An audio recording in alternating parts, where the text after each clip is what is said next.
NTV. But just a small adjustment. All right, many thanks for staying with us right here on Morning at NTV. My name is Romeo Busiku. We are going to be discussing the issue of oil and gas. For 12 years now, Ugandans have been asking themselves, when shall we reap from the cash cow known as oil and gas in Uganda, since its discovery in the Albertine Graben region 12 years ago? Now, remember, Uganda has reserves around 3.5 billion barrels. Yes. And they envisage that out of those 3.5 billion barrels, we shall be making $2 billion every year for the next 30 years. If we do not achieve second middle income status upper, then I don't know what will make us get there. So there you have it, and to discuss that and a lot more, I'm now joined by Miss Irene Batebe. She's a commissioner at the Petroleum Directorate in the Ministry of Energy and Mineral Development, and she's not alone. I also do have Mr. Vincent Biendaimira. He is the Director of Physical Planning and Urban Development at the Ministry of Lands, Housing and Urban Development. Both gentlemen and lady join me right now in the studio. A very good morning. Good morning, Romeo, and good morning, viewers. And yes, let me just get on to the very, very pertinent question. 12 years, Ugandans have been waiting and to milk this cash cow, oil and gas. Why has it been, taking so long? Thank you, Romeo. Like any new entrant in the oil and gas industry, there's quite a number of activities and preparation that the country has to make in order to arrive at that point of producing the oil. Right. So as a country, following the discovery of commercial crude oil reserves in 2006, we launched a drive to put in place a comprehensive national oil and gas policy to give a framework for the production of this crude oil. But additionally, we had to work on the legal and regulatory framework to ensure the production of this resource is done within the confines of an existing legal framework. Additionally, most of the projects that we have to set up require land. So we've been going through a comprehensive land acquisition process that required us as government to inject a lot of time and money to sufficiently acquire this land. And you do know that acquisition of land in this country is not a simple feat. So all that and negotiation of commercial and legal agreements, remember, it's not only the government in this game. We do have international oil companies that also have their own objectives. So marrying the objectives of government and the international oil companies becomes critical. So, and that is through the negotiation of commercial and legal agreements, which we are now coming to the tail end of. But it's also critical to inform members that the benchmark, the 12 years is not really a long time if you benchmark against other countries. It would be typical. And don't forget, Uganda is a landlocked country, so we also have to deal with issues of logistics, planning for the movement of equipment across the border right into Uganda. And these are not simple equipment. They are quite comprehensive in terms of weight and length. So there's a lot of preparation that has to go into that. Well, that is Miss Irene Batebe. She's a commissioner at the Petroleum Directorate in the Ministry of Energy and Mineral Development. I also do have Mr. Vincent Biendaimira. He's a director of physical planning and urban development at the Ministry of Lands, Housing and Urban Development. Mr. Vincent, would like to know, should Ugandans be optimistic about what is going on in the oil and gas sector right now? Yeah, sure. Why? There is no reason why not. As you know, of course, oil and gas is one of those sectors that you can that will bring quick returns. Yes. More than perhaps many other sectors. How so? And how soon should Ugandans expect to see oil production? Yeah, I'm sure Irene would be better at that. She will, yes. My part is... Let's talk about optimism. Yeah, in organizing for the oil and gas to actually come, and when it comes, that it gives us what we expect to get out of it. So yes, there is a lot of optimism, and we are ready for it. On our side, we are into the special part of things to make sure that especially we are ready for oil. We have the right infrastructure. We have got things are happening where they should happen, and that things will not, will not happen in a way that will instead remove the benefits that we should be and we should enjoy from the oil and gas industry. Yeah. And of course, Mr. Vincent, Ms. Irene mentioned something, that the reason we haven't seen oil production take center stage for the last 12 years, one of the reasons could be the issue of land acquisition that has caused quite a problem within the Albertine Graben region. Have all people been compensated for their land? Most people have been compensated. Well, there are a number of activities and then a number of acquisitions that have happened. I think the first one, if I'm right, was the area where the oil refinery is supposed to sit. Yes. That was pretty much the where. Okay, of course, there are also the little places where wells might be sitting and stuff like that, which needed to be acquired. Uganda has got a very comprehensive law in as far as land acquisition is concerned. The compulsoriness of acquisition is not as it sounds. We talk about compulsory acquisition of people's land in order for us to do what government has to do. It's not like government will come and kick you around, and no. We actually, the only compulsory part of it is that when government requires the land, it will have it. But it gets it more or less on your terms, because you have to agree on the price and stuff. And maybe sometimes that's what takes a little bit of time, that negotiation. And even looking, sometimes there are people who are, they own land, but they are not currently available, and you have to look for them. Yes. But otherwise, on the refinery, it has moved, where the refinery is going to sit, it has moved smoothly. I am aware that currently acquisition is happening where various pipelines are supposed to pass. Yeah. Also, Vincent, take us through some of the intricate challenges facing the people living in the Albertine Graben region. Yeah, I would like to take us to my mainstay, which is spatial planning.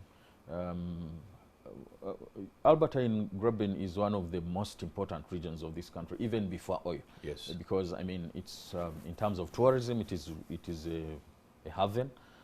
In terms of biodiversity, it's one, I think, if not the very best in the country in terms of biodiversity. In terms of agriculture production, again, it's one of the best, I mean, an agricultural hub as far as this country is concerned.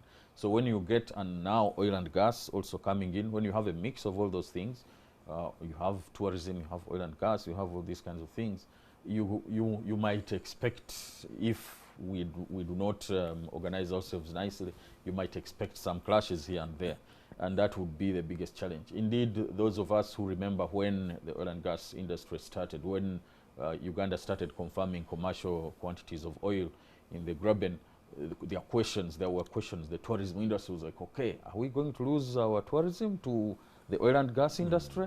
The biodiversity part of it, are we going to lose the environment to the oil and gas? So there had to be a lot of organization. I know, I am aware and did participate in the development of the oil and gas policy. That was the very first thing. We had to come up with an oil and gas policy as a country to guide this activity, to make sure that there will not, if the possible likely challenges are foreseen and we already plan for them. And I think that has pretty much happened. I'm not sure whether you want me to proceed, because I could, but you could. You go ahead. Yeah, in the spatial area, of course, which of course is my part, we came out and we were like, okay, if things are going to happen well, then we have to make sure that we organize spatially, we plan. Yes. We do physical planning. Maybe that's what most of us are familiar with, of this oil and gas area. And that was also included as one of the objectives in the oil and gas policy. And when the policy was approved, we commenced on it. And I think 2014 or so, we had a regional plan for the whole Graben, covering then about 25 districts. Now that would be about 40-something, because some of them have given birth to new districts. That was the regional plan, and below the regional plan we also started other smaller plans now, district plans, for example, and then we even zoomed in some areas where we needed to do quick detailed planning to take care of the already happening things. Because I mean, when you have got an oil and gas industry like that, you expect that there will be influx of people, and indeed people started already moving in. There will be influx of activities, there will be opportunistic activities, there will be preliminary activities that need to happen. As you are aware, there is already, for example, an airport being constructed. There are a number of roads that are being constructed over there. There is the oil pipelines, which are, I think, land acquisition for now. Construction will commence, but all those attract a lot of other activities. Indeed. And all those activities, if we do not organize ourselves and show, I mean, for example, where are the hotels, the little restaurants going to be? Where are the lodges maybe? And plus, going to be? Where are the logistic areas going to be? And you will find a whole disorganized environment. So we have made an attempt to make sure that this does not happen by ensuring that we do planning. We have not finished, but we have already done a little bit of it. So far, so good. Yeah. Ms. Arin Batebe, let's talk about something futuristic. Bring us up to speed with some of the details pertaining to when Ugandans can expect to see oil exploration taking place. Thank you, Romeo. Actually, oil production, exploration phase is done. Yes, exploration phase for the 6 billion barrels that we've discovered, that is done. We are entering the production phase. So how soon should Ugandans expect this to take place? Yes, currently we are concluding the negotiation of key agreements around the host government agreement for the East African crude oil pipeline and a shareholders agreement between the oil companies and the Uganda National Oil Company, and a transport and tariff agreement, very critical agreements. So we are at a point where we've closed most of the outstanding issues, and we are confident that by the end of this year, we should see the final investment decision for the projects. That's the upstream and the ECOP. And consequently, give it 3 to 4 years after FID to then have first oil. So you can do the computation. 2023, 2024, okay, go ahead. Thank you. Yes, and as I talk about the upstream and ECOP, it's important that we then discuss the refinery, because it's also on that development path. The refinery is slightly behind the two projects in terms of its planning. We're at a point where we are finalizing the front-end engineering design, basically giving us the configuration and how it will look like, and undertaking the environmental social impact assessment. So we expect that the refinery should equally come in place in terms of its operation 2 years after the upstream and the ECOP. So you can equally do that computation. Yes, but in terms of the land acquisition process, we are also progressing on that. We've seen a few challenges with the Tilenga land acquisition process, with a lot of contestation of the rates, but we are working with the Ministry of Lands and other stakeholders to resolve the impasse that we have with the affected persons. So in terms of production, we are now more confident than it was last year when we had hit stallment with the oil companies. We are now on board, they are remobilizing, and we should see FID hopefully by the end of this year. That is amazing. That is an amazing projection. And I believe Ugandans who are out there watching the show, yes, all is coming. All money is coming. The cash cow is going to be milked in the shortest time possible, around 2023, 2024. So please do look out for that. And Mr. Vincent Biendaimira, let's talk about something that is really, really pertinent. The issue of environmental degradation. It won't get lost into translation. Mr. Vincent. Yeah, thank you, Romy. What measures have you put in place, especially government? What measures have you put in place to ensure that as we continue with the oil production, even the environment is protected? Yeah, thank you, Romeo. Indeed, that was one of the very first issues that came on table when commercial quantities of oil and gas were established in the Graben. Right. If I remember well, there was a whole committee that was put in place to deal with that, which was multidisciplinary, coming from a number of government institutions, even some non-government institutions.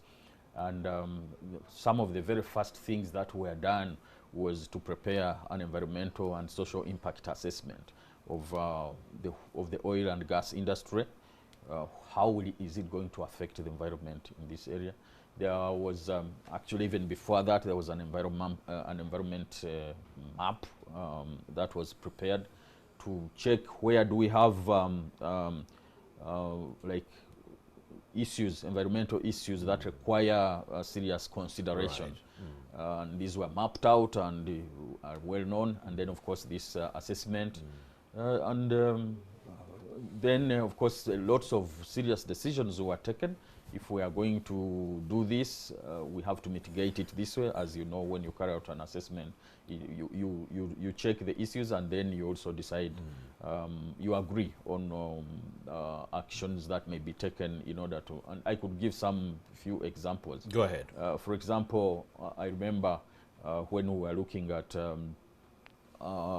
water points, there are rivers, even the River Nile, there are a number of pipelines that are supposed to cross the River Nile.